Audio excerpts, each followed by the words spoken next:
당신들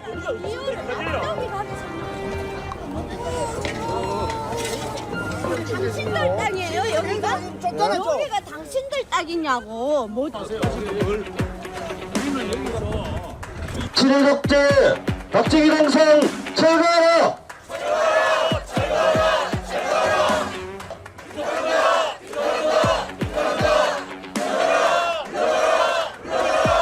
대구 시민이 박정희 동상과 함께 홍준표 정치를 심판할 것이라는 것을 믿어 의심치 않습니다. 한번 봐야 되지 않겠습니까? 을 예단으로 규정하고 탄핵에 찬성하고 있다. 지금 홍준표는 차기 핵을 반대하고 있다. 현재 내란 우두머리를 옹호하는 일어났습니다.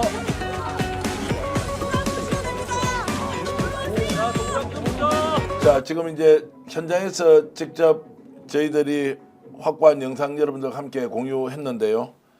자, 오늘 지금 오후 2시에 이제 지금 세운다고 합니다. 시민단체는 오늘 아침부터 그리고 또 더불어민주당은 11시쯤에 기자회견을 했고, 하필 오늘 홍준표 시장이 영남일보 인터뷰를 통해서 본인이 대선 출마를 선언을 합니다. 네. 이게 뭔 일입니까? 대구의 박정희 동상 그리고 홍준표의 대선 출마. 네. 이 지금 이 일을 복잡한 놓고 난국에 가장 웃고 있는 사람이 누굴까요? 누굽니까? 예, 홍준표 예. 대구 시장이죠. 소위 이제 뉴스를 덮는다. 최근 들어서 아주 홍준표 시장이 이제 좋아하고 있을 겁니다. 명태균 씨 거에서 가장 최측근인 분들 이름이 줄줄이 거명됐는데도 이제 딴소리 하다가 엊그제는 통화를 내가 안 했다고 말한 적은 없다라고 하면서 이제 또 엉뚱한 소리를 궤변을 이제 이렇게 늘어 놓았죠. 그러면서 잠시 잊혀졌습니다. 명태균 씨 거에서 잊혀졌고 또 비상계엄이 오면서 또 잊혀졌습니다. 그런데 마침 이제 본인이 어떤 전환점을 마련할 계기가 됐습니다. 여기에 이제 보수의 가치 철학은 없습니다. 대주주도 없습니다. 대주주는 오로지 TK, PK 지역적인 부분이 대주주로 돼 있고 그 대주주에 가장 충성할 수 있는 방법 바로 박정희 동상. 이렇게 해서 관심을 자연스럽게 돌리면서 또 자기가 벗어나고 또 자기로 관심을 끌어오는 일석이조 삼조가 될 수 있는 이런 찬스에서 아마 속으로 쾌재를 부르고 있을 것 같습니다. 오늘 기자회견을 하면서 임기를 못 마치고 떠날 수도 있다. 그리고 이제 23번째 이사다. 뭐 이런 사실상 대선 행보하겠다라는 메시지를 분명히 전한 것 같습니다. 그리고 말씀하신 대로 사실 명태균 게이트와 관련된 홍준표 채용인가요? 네. 여론조사 불법을 하고 이런 부분이 이제 밝혀졌는데 실제로 탄핵이 이슈화되면서 명태균 게이트는 상당 부분 수면 아래로 지금 가라앉은 거잖아요. 근데 가라앉았을 뿐이지 다시 시간 지나면 이제 올라올 거 아닙니까? 그런 걸 생각하면 그야말로 홍준표는 그 방향 전환하는데 이게 상당한 의미가 있다라고 생각을 하고요. 동시에 지금 국민의힘에서 대선 준비하는 사람들 입장에서는 보수 우파 결집하는 게 첫 번째잖아요. 그런 입장에서 박정희 동상을 적절하게 활용하고 있다. 뭐 이런 느낌이 듭니다. 박 교수 그거 압니까? 저 철도시설공단에서 저 땅은 대구시 땅이 아니에요. 저거 하면 안 된다고. 국가 소유 땅이죠. 아니 그래서 법원에 가처분 신청도 했고 네. 그리고 하루 만약에 저걸 불법으로 설치할 경우에 500만 원씩을 네네. 일종의 변상을 하라고 조치를 했는데도 저렇게 강행을 해버립니다. 네. 어떻게 봐야 돼요? 강행해야지 이슈가 되죠. 불법을 저질러야지 이슈가 되죠.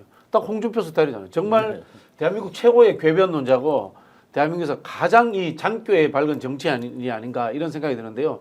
이 홍준표 대권 전략입니다. 정확히 보이는 게 자, 첫 번째 찬반이 분명해야 되잖아요. 네. 찬반이 있습니다. 근데 찬반이 있는데요. 보수 진영 내에서는 찬성이 훨씬 많아요. 그리고 홍준표한테 유리해요. 두 번째, 이념 갈등을 유발합니다. 박정희 전형적으로 이념 갈등을 유발하지 않습니까? 그런 측면이 있고요. 세 번째, 전국 이슈가 됩니다.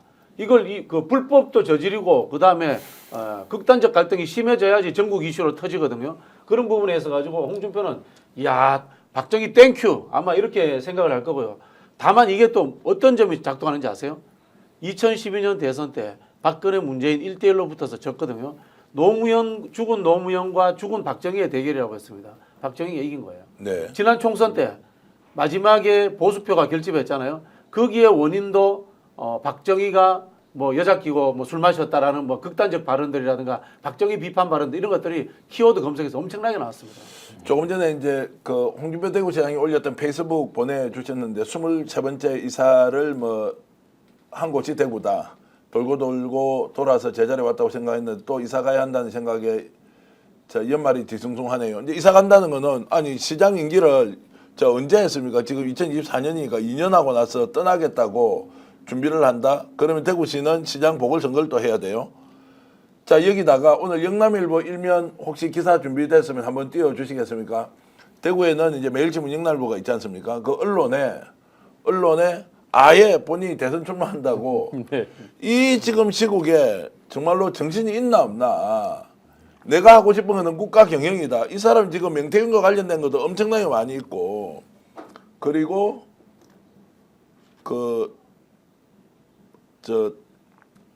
다른 것으로도 지금 굉장히 많이 연루가 돼 있는데. 아니, 우리 대구시장은 내가 하고 싶으면 하고 하기 싫으면 안 하는 거다. 네. 그냥 도구고 나의 뭐 정치적 장난감이다. 이렇게 이야기하는 거지 않습니까? 사실 참 대구 시민들이 불쌍합니다. 왜 뽑아줬습니까? 뭐 이 말씀 드리고 싶은데, 근데 제가 보기에는 홍준표가 앞서 나갈 가능성이 있다고 봐요. 네. 앞서 나간다고요? 예, 이 보수 내에서 앞서 나갈 더 정확히는 어게인 저는 2017년이라고 그럴 생각을 가능성이 많을 것 합니다. 같아요. 어게인 2017년이라고 말씀드리는 이유는 그때 이제 박근혜 탄핵을 당하고도 그러면 국민들 앞에 석고대죄하면서 정말 참여하는 모습으로 어떤 합리적 개혁, 혁신 이런 모습들이 나올 거라고 생각하지만 점점점 우경화, 극우화 돼가서 자유한국당으로 바뀌고 나중에 홍준표 대표를 이제 후보로 선출하고 24%그 어려운 와중에 24%를 얻었다고 자화자찬을 실컷 늘어놓습니다. 그렇게 보면 지금도 방법론을 아는 거죠. 요령을 아는 거죠. 그렇죠. 어떻게 해야 우선적으로 후보가 될 수 있다 하는 요령을 먼저 아는 거죠. 제가 알기에는 지역 경제가 그야말로 최악의 상황이잖아요. 네. 근데 대구는 상황이 더 안 좋은 걸로 알고 있습니다. 훨씬 안 좋습니다. 예, 예. 그럼에도 리얼미터인가 최근에 여론조사한 결과 보면요, 대구는 우리가 생각한 거랑 객관적으로 전국 여론조사랑 완전히 반대입니다. 여전히 정당 지지도에서는 저희 국민의힘이 거의 뭐 배 가까이 높습니다. 자, 그럼에도 불구하고 제가 대구에서 근거를 두고 살고 있지 않습니까? 김부겸 의원이 대구시장 나왔을 때는 45% 가까이 어쨌든 표를 찍었고요. 지금도 윤석열 탄핵 분위기는 훨씬 더 강한데 여러분들 댓글로 대구는 저렇게 당해도 싸다 이렇게 하면 안 된다고요. 그럼요. 대한민국의 정의와 그리고 대한민국의 발전을 위해서 정치 발전 그리고 경제 성장을 위해서도 대구도 대한민국의 일부고요. 대구 사람을 폄훼하거나 이렇게 해서는 안 된다고 생각하는데 저기에 나와서 시민단체가 저렇게 몇 날 며칠을 계속 지금 싸우고 있습니다. 저렇게 하면 안 된다고. 그래서 제가 임성종 박정희 우상화 반대 범시민운동본부 집행위원장하고 조금 전에 지금은 집회를 하고 있습니다. 조금 전에 통화를 하면서 잠깐 말씀을 드렸는데 여러분들께 함께 공유를 하겠습니다. 지금 현재 동대구역 주변 그 동상 제막식 그리고 시민단체의 반대 집회 이런 것들이 막 뒤섞여 있을 것 같은데 현장 분위기 좀 전해주시죠. 네. 지금 그 박정희 동상은 지금 화얀천에 둘둘 말아서 지금 쌓여져서 아직 공개는 되고 있지 않고요. 이 동상 주변으로 대구시청 공무원들과 경찰이 한 1000여 명이 지금 빼곡하게 둘러싸서 이렇게 좀 저희들 시민들의 접촉을 지금 막고 있는 상황이고, 또 한쪽에는 그 대형 태극기들을 벌럭이면서 우리 또 보수 수구단체에서 또 찬성 집회를 좀 이어가고 있는 이런 상황입니다. 그렇지만 저희들 반대하는 범시민운동부 차원에서도 좀 많은 시민들이 속속 모여들고 있고 반대의 목소리를 지금 내고 있는 상황입니다. 자, 지속적으로 반대 목소리를 내왔고 또 전국적으로도 굉장히 비판 여론이 많은데도 불구하고 홍 시장이 이렇게 막무가내식으로 밀어붙이는 이유는 뭡니까? 박정희라는 이런 원조 내란 범을 앞세워서 지금 이 12.3 내란 사태 이후 부서지고 있는 보수 세력들에 대해서 좀 결집을 하고 좀 자기 중심으로 자기가 좀 대선의 욕심 이런 것들에 좀 하나의 불쏘시개 역할로서 이렇게 박정희 동상을 좀 무리하게 강행하고 있지 않나 이렇게 생각이 듭니다. 자, 저렇게 이제 뭐 인터뷰가 좀 긴 것은 저희들이 따로 이렇게 하이라이트로 만들어서 올려놨고요. 뭐 그거 함께 들어보시면 되는데 이제 대구가 저렇게 이제 불모지임에도 불구하고 박정희 동상만큼은 안 된다. 박정희를 저렇게 신격화하면서 동시에 홍준표는 본인이 대선 나오겠다고 저렇게 박정희를 파리를 하고 언론사 인터뷰를 통해서 대선 출마 선언을 해버리고 그리고 서울은 지금 탄핵이냐 아니냐 이제 이런 국면으로 가는데 저런 정치인들의 행동이 있지 않습니까? 홍 시장 같은 사람 어떻게 이해를 해야 됩니까? 제가 좀 과도하게 비판을 합니까? 근데 홍준표 시장이 지난번 대선에서 패배한 다음에 대구를 간다 그랬잖아요. 예. 근데 홍준표 시장이 경남 도지사를 지낸 사람입니다. 예. 그리고 제가 알기로는 고향이 경남 창녕으로 알고 있습니다. 예. 물론 이제 고등학교는 대구에서 나왔죠. 예. 대구시장으로 출마하겠다라는 이유는 나 5년 후를 준비하겠다 이런 메시지나 좀 마찬가지라고 생각했습니다. 왜냐하면 대구라는 큰 틀에서 보수의 중심 지역이잖아요.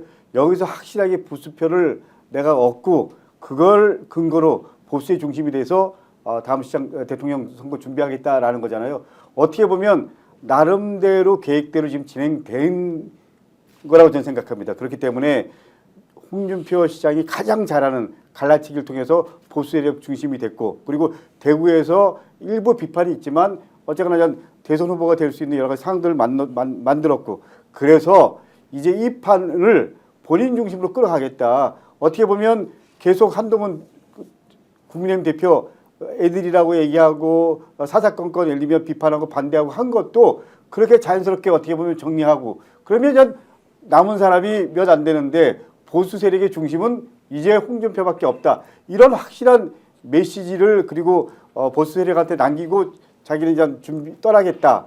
이런 거 아닌가요? 그렇기 때문에 저는 여기까지 홍준표는 그 큰 틀에서 계획한 프로세스대로 가고 있다. 뭐 이런 느낌이 듭니다. 네네.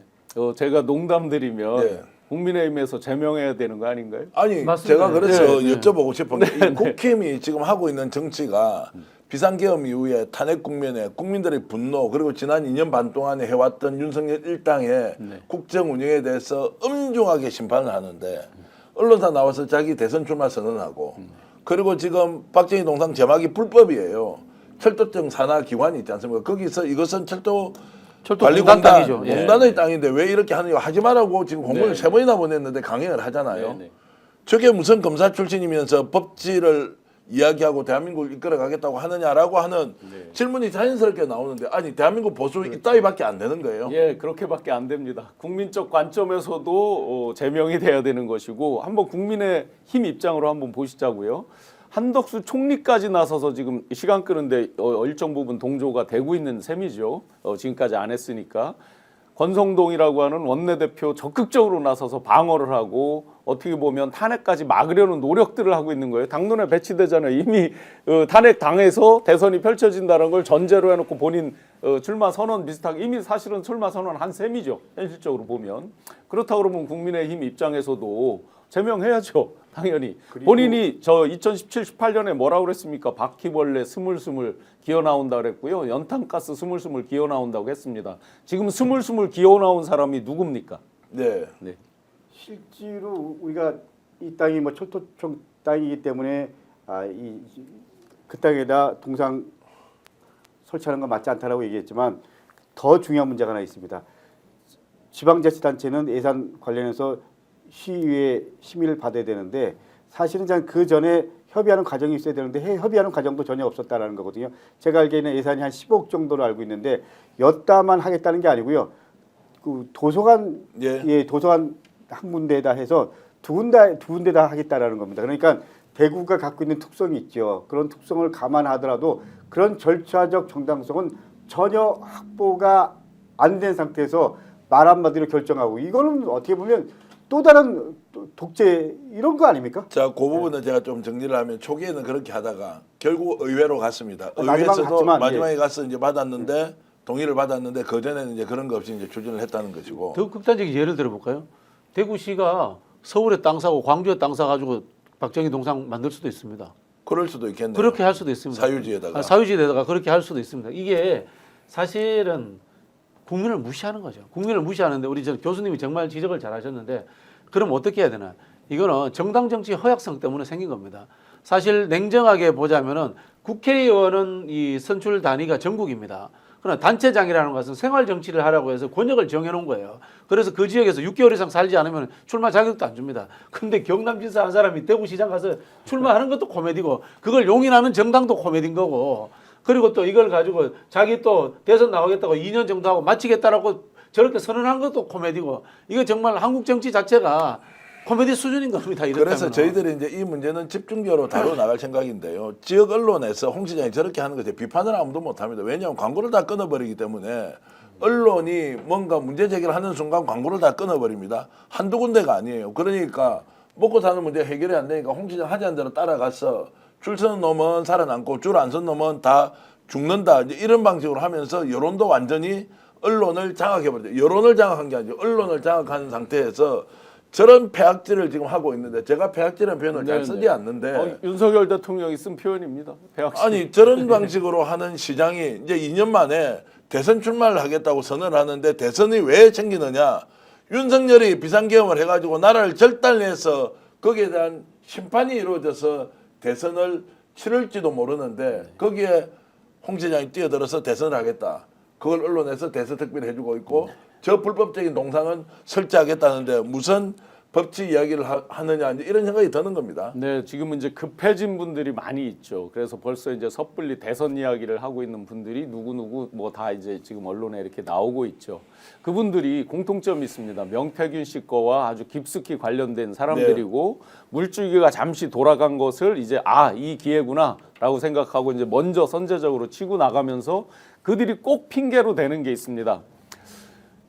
이재명 대표 것 때문에 시간 끄는 거지라고 이제 아주 시간을 땡기려고 하는 거지라고 이렇게 핑계를 댑니다. 자기들하고 아무 이 대선판과 관련이 없는 판입니다. 엄밀히 말하면 별개의 판인 거죠. 그 재판과 이 대선은. 그런데 이제 자기들이 이재명 대표를 지렛대로 삼아서 아전 인수로 자기들을 유리하게 하는 아주 황당한 대한민국 정치에서 그야말로 지금 폐악질이라는 표현을 쓰셨지만 폐악질에 가까운 그런 행위들을 본인들이 하고 있는 거죠. 저는 홍준표 시장이나 홍준표 지지자들한테 분명히 좀 전하고 싶은 얘기가 있습니다. 윤석열을 가장 지지했던 공개적이든 뭐 비공개적이든 지지했던 사람이 홍준표입니다. 네. 그 홍준표가 지금 이 내란 사태에 자유로울 수 있을까요? 이런 상황에서 대통령 출마하겠다 이렇게 선언하는 거 자체가 코미디지만 저는 어떻게 보면 보수 세력의 중심축인 국민의힘의 그야말로 모습을 보여주는 전형이라고 생각할 수 있습니다. 그렇기 때문에 저는 이번에는 큰 틀의 정치판 자체가 바뀌어야 되고 홍준표도 그야말로 윤석열과 함께 사라져야 될 대상이지 그야말로 새로운 정치판의 또 중심이 되겠다 나서는 것 자체가 더 이상 국민들이 또 보수적인 분 포함해서 용납하지 않을 거라고 생각합니다. 저는 요즘 참 극단적인 생각을 많이 하는데 저도 이제 정당 민주화 운동을 한 20년 가까이 하는데 포기해야 될 때가 안 됐나. 네. 한국에서 정당 정치는 자리 잡기 어렵다라는 생각이 들면서 여야를 넘나드는 오픈 프라이머리 같은 거 해가지고 차라리 시민들이 선택하는 구조라든가 이런 걸 해야지 도저히 뭐 안 될 것 같아요. 솔직히 말씀드려가지고. 네. 제가 반어법으로 농담 드리겠습니다. 정말 고마워해야죠. 저런 분들이 나온다는 게 뭐 그냥 누가 저기를 해도 이길 수 있을 정도라고 생각을 하고 제가 반어법으로 농담을 하면 정말 그러나 대한민국 미래 그리고 우리 후대들을 생각해 본다 그러면 정말 부끄럽고 저런 분들이 아직도 정말 다른 사람들을 훈계하듯이 반말 써가면서 빼국질을 하고 하는 것들이 정말 참담하죠. 근데 후보 될 것 같아요. 저 정도 잔머리 굴리면. 자 그런 거 계속 비판 좀 해주시길 바랍니다. 함께 생각을 모아서 국민들께 있는 사실을 그대로 알려야 한다. 제가 요즘 이런 생각합니다. 민주당, 조국혁신당 범야권이 192석인 게 얼마나 다행스럽냐. 이게 없었으면 국회에서라도 뭔가 주도해서 갈지 못할 수도 있다. 그래서 저는 민주당과 이재명 대표 그리고 조국혁신당을 비롯한 야당이 좀 더 분발해서 국민들 지금 믿고 갈 수 있는 데는 야당밖에 없다. 여당한테 맡겨서는 나라가 절단나는 것이 아니라 멸망할지도 모르겠다. 이들이 지금 보여주는 행태 제가 전체주의여서 반국가 세력이어서 이렇게 비판을 합니까? 정말로 이렇게 해서는 안 되는데도 지금도 부끄러움을 모르고 지금도 국민을 생각하지 않고 지금도 국제사회가 대한민국을 어떻게 보는지 전혀 고려하지 않고 자신들의 앞날 정치적 이익, 기득권 유지를 위해서 몸을 던지고 있는 이 국힘과 그리고 집권 세력과 한덕수를 보십시오. 어떻게 해야 합니까? 야당이 있어서 제도 안에서 여러분들과 손잡고 우리는 반드시 심판할 수 있다. 이런 생각을 하면서 오늘 방송 모두 마칠까 합니다. 강덕구TV 더 많이 동의하시면 구독 좀 눌러주십시오. 민주진영 박진영TV 더 많이 구독 좀 눌러주십시오. 그리고 직관TV 신용환 교수도 더 많이 눌러주십시오. 강덕구TV 화이팅! 화이팅 감사합니다. 지금 당장 스픽스 구독 눌러주세요. 지금 보고 계시는 영상 좋아요, 댓글도 마구마구 남겨주세요.